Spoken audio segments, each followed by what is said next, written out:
meus irmãos, sejam todos muito bem-vindos no nosso canal. Vamos rogar, que a paz de Jesus nos envolva hoje e sempre. Se você está aqui pela primeira vez, se inscreva também no nosso canal. Meus irmãos, hoje nós vamos fazer aquele estudo que vocês já conhecem de perguntas e respostas na sua edição 41. Nos chegaram aqui no canal perguntas interessantíssimas e tenho certeza que vai alcançar muita gente, não é? Esse estudo de hoje. E as perguntas nos chegam durante o mês, nós selecionamos aqui e hoje sim vamos respondê-las com a ótica espírita. Vamos então aqui organizar nossas questões e vamos buscar, não é? Na medida do possível, atender da melhor maneira isso que nos chegou. Vejam que pergunta. A primeira diz assim: qual a consolação para uma pessoa que passa uma vida inteira com uma doença física? Veja bem, essa pergunta, como eu falei, vai alcançar muita gente, porque nós sabemos que muitos irmãos nossos, em processo de prova ou expiação, sim, chegam à pátria física e desenvolvem, ou durante a sua existência, ou desde a nascença, algumas situações mais difíceis de ordem física. São doenças que chegam na condição de vida do espírito e nós sabemos, já estudamos aqui, que é no perispírito que todas as nossas ações das existências que já tivemos ficam registradas. E é o perispírito quem modela o novo corpo físico. Então, muitas vezes, quando modelamos o nosso corpo físico, ali já vai ficar registrada alguma doença física que sim, vai nos acompanhar por toda a existência. E a pessoa pergunta: qual a consolação para isso? Gente, se nós focarmos numa única existência, realmente fica muito difícil, não é? Primeiramente por não entender, porque justamente conosco vem uma doença física que vai nos acompanhar pela vida inteira. Mas quando nós miramos na vida futura, nas novas oportunidades reencarnatórias, tudo isso fica muito mais ajustado com a justiça divina. Qual a consolação, gente? Que nenhuma dor material ela dura para sempre, já dizia Chico Xavier. Mais adiante, com certeza, mesmo que tenha sido uma dor muito intensa, de uma existência muito limitante, mas o espírito é criação divina e não vai ficar nessa situação o tempo inteiro, não é? Terminada a existência, não mais doença, não mais dores materiais, e o espírito então, com certeza, terá quitado seus débitos e ainda assim, gente, é motivo de gratidão, porque Deus concedeu a esses espíritos em maior dificuldade justamente a redenção de tudo que já fizeram em outras existências e que precisavam se ajustar com a justiça divina. Então nós colhemos tudo aquilo que nós plantamos de bem, de mal. Nós somos os senhores do nosso destino. Então, para essas pessoas é amparo, é carinho, é assistência, é ir confortando esses irmãos para que consigam transitar mesmo com essas dificuldades maiores de uma doença física, lhes acompanhando os passos aqui na existência, de que mais adiante a luz voltará a brilhar e esses espíritos já redimidos poderão sim ter novas oportunidades muito felizes. Então, respondendo a isso, qual a consolação? É saber que a vida não inicia no berço e não termina no túmulo. A vida segue punjante e já o espírito que venceu toda essa etapa de dificuldade estará radiante novamente para seguir na sua senda de progresso e de luz. Vamos lá, gente. Segunda questão, não menos importante. Qual fere mais a dor física ou a dor moral? Qual fere mais o espírito? A dor física ou a dor moral? Gente, os espíritos todos nos dizem: a dor que mais dói é a dor moral. Nós já vimos aqui que a dor física, ela tem termo, ela tem final. Mas a dor moral não, gente. Acompanha o espírito mesmo depois da sua desencarnação. Então vejam lá, culpa, remorso, sensação de tempo perdido, que na fala dos espíritos é a pior das provas para eles depois que desencarnam, vergonha, apego, tudo mais, gente. Segue o espírito, como dizem eles, acompanha a alma devedora onde quer que ela esteja. Então, em algumas oportunidades nas nossas reuniões mediúnicas de amparo espiritual, nos chegam muitos espíritos sofredores, padecendo dores morais profundas, não é? Ou trazendo grandes remorsos, aquele sentimento de culpa, arrependimento muito sério pelo mal que andaram praticando. Então são dores muito mais difíceis, não é, de reverter no coração do espírito do que uma perda que ele teve de terra ou de algo material ou de alguma doença que ele carregou consigo. A dor moral, sim, é muito mais pungente. E quando nós desencarnamos, gente, estamos face a face com a nossa própria consciência. Foi o que nós estudamos aqui em alguns estudos bem recentes. É quando o espírito reconhece, quando nós falamos aqui da memória de além-túmulo, o espírito então reconhece todas as suas trajetórias, o que praticou, e aí sim, se ele carregar consigo paz interior, boas ações que praticou, sim, ele estará em paz.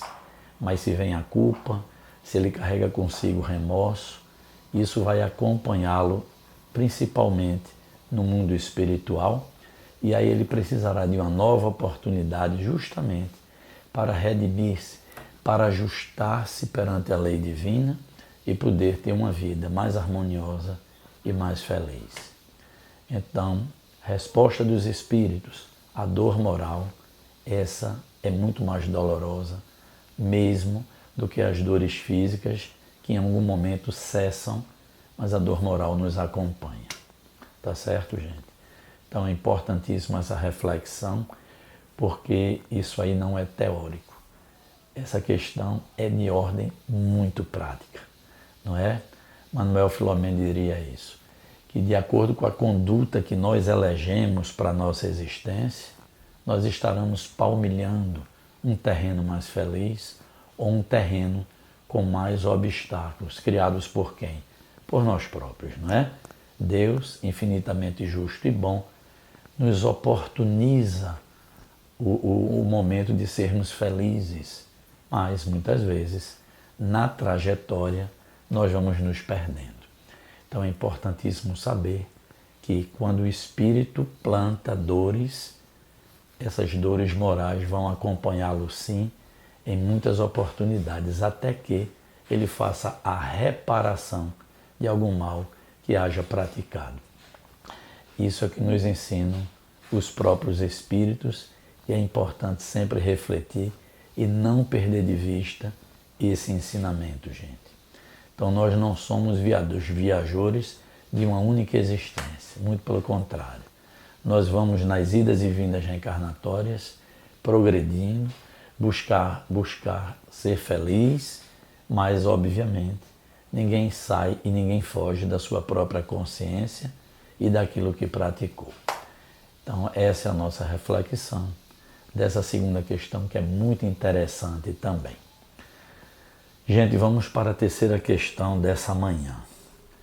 Por que um espírito desencarnado em sofrimento vem na reunião mediúnica e se queixa de dor, de frio, se ele nem mais possui o corpo físico? Gente, eu acrescento, se queixa de fome também, de sede. O que é que acontece? Nós vamos aqui explicar. Essa sensação que traz o espírito desencarnado em sofrimento não é uma sensação física, gente, uma vez que ele não tem mais o corpo. É uma sensação de ordem espiritual. E o Livro dos Espíritos destaca um capítulo que fala muito bem sobre essa questão. É um ensaio teórico da sensação dos espíritos. E o que é isso, gente? quando nós desencarnamos, não é? A depender do grau de evolução do espírito, ele fica mais ou menos ligado ao corpo físico que acabou de deixar aqui na matéria.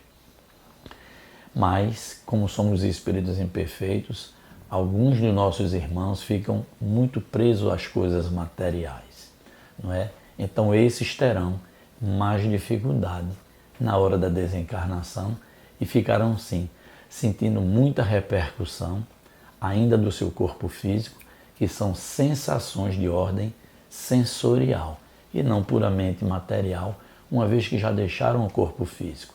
Mas nós já tratamos aqui o desenfaixamento, não é? Do perispírito, que é o corpo do espírito, para o corpo material. Em algumas pessoas demoram dias, horas, semanas, em outros são muito breves esse desligamento. Então, o espírito muitas vezes nem sabe que desencarnou. O que acontece?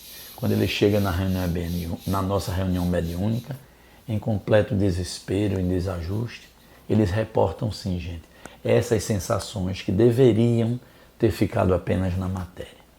Mas o apego exagerado às coisas da matéria, a sua conduta em desalinho, carregando consigo culpas e alguns remorsos, faz sim com que ele também guarde sensações do campo material. E aí eles reportam o que eu disse, sede, frio, fome, o que angustia muito esses espíritos, tá certo? Até que sejam despertos, perdão, em consciência, tenham ajuda espiritual e possam então vivenciar o desligamento completo do seu campo psíquico, da última existência material que teve. Então muitos espíritos vêm, sofrem, choram, porque ainda estão com a repercussão da sua última encarnação. E aí a casa espírita, bem aparelhada para isso, conforta esses espíritos, faz a dialogação, os auxilia magneticamente e eles então vão se desligando da última existência, normalmente na reunião. Se acomodam, dormem e são conduzidos pela equipe espiritual para nossas colônias de trabalho, de repouso e de atendimento. Então esses espíritos, é dessa maneira que eles são confortados no mundo espiritual, quando trazem assim, ou o não entendimento que já desencarnaram e muitos outros que sabem que desencarnaram, mas ainda padecendo essas dores físicas, em sensação espiritual, não mais pelo corpo físico. Vamos então, gente, nos encaminhando para a última questão de hoje e que também é muito importante, não é? Porque muitas vezes aqui na pátria física nós nos julgamos muito infelizes pela situação material que estamos vivendo. Veja a questão importantíssima que nos chegou. Na terra de provas e expiações, o que podemos considerar infelicidade? Eu vou primeiro fazer um contraponto aqui. Kardec fez outra questão que não foi essa. Ele fez assim: considerando a Terra muito heterogênea, o que podemos considerar felicidade aqui no plano material? Os espíritos disseram: felicidade, materialmente, a posse do necessário, e espiritualmente, a consciência tranquila e a fé numa vida futura. Olha a conexão dessa resposta com as outras perguntas que foram feitas hoje aqui para a gente. O entendimento da vida futura nos traz um conforto, um estado de felicidade, mesmo na dificuldade terrena. Mas vamos lá para a questão dessa manhã que nos foi colocada. Na terra de provas e expiações, o que podemos considerar infelicidade? E os espíritos dizem assim, gente, que infelicidade na terra não é, em muitos momentos, a falta do alimento, a falta de muitas coisas materiais, em que grande parte das pessoas diz: se eu tivesse essas coisas eu seria feliz. Hoje eu atravesso na matéria muitas dificuldades e me considero extremamente infeliz. Se assim fosse, gente, pessoas muito abastadas, em melhores condições materiais, não seriam tão infelizes. Então, Como é que os espíritos explicam e esclarecem melhor isso para a gente? Eles dizem assim: para avaliar uma condição, é preciso avaliar-lhe a consequência. Então, os espíritos dizem que o real sentido da infelicidade é quando nós praticamos algo, tomamos alguma ação, que a consequência será muito ruim para nós ou para as outras pessoas. Eles dizem, esse é o real estágio de infelicidade. É pelo mal que nós praticamos. É pelas ações impensadas do impulso que geram consequências muito desastrosas. Então, você estar numa vida muito simples, gente, materialmente, não nos conduz a um estado de infelicidade. Não. Quantas pessoas que estagiam nessa existência, até porque em outra podem estagiar numa situação melhor materialmente, mas na realidade a felicidade ou a infelicidade é um estado de alma, não é? Volto a dizer, as pessoas em melhores condições materiais carregam consigo, muitas vezes, desajustes e culpas dolorosíssimas pelo ato que praticaram estando em condição melhor material. Então, o que indica maior felicidade ou infelicidade é a condição do próprio espírito. A consciência tranquila foi o que disse a Kardec agora há pouco e eu citei. Um padrão de felicidade é a consciência tranquila. Ora, se você pratica algo que tem uma consequência boa, consciência tranquila, felicidade. Se você pratica algo que gera muito dano a você e aos seus semelhantes, real estado da alma, infelicidade.